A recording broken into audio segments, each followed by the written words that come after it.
Training, color, size, and version, product section. To create a new product, you go in product section.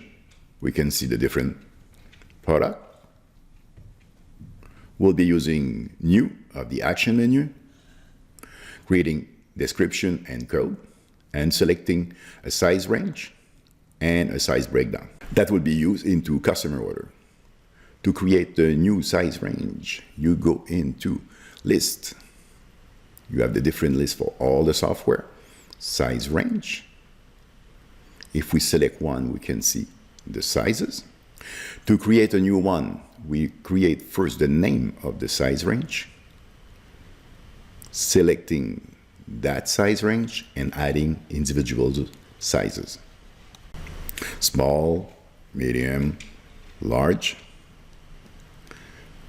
We're gonna close the panel, select the size breakdown, and make a 2 for the medium size. And we save. To set the different color, we use the color and spec tab. A sample color has been created, color that need to be changed first before adding other colors. We're gonna make blue and red. And the right icon allowed to put images for every color for the catalog.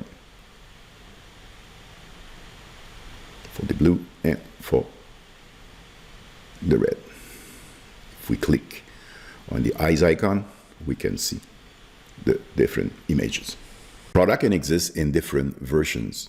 To activate version, we go into administration, preference, and activate version management. To create a version, we duplicate, create a new version, and name the new version. And we save. We have now 2 versions for that product.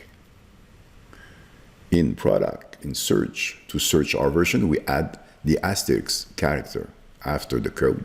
We have now the 2 versions. We can see only master version if we want in the search. If we want to get rid of the version, we use batch, remove version and create standalone. And now we can see that we have no longer version but 2 standalone products.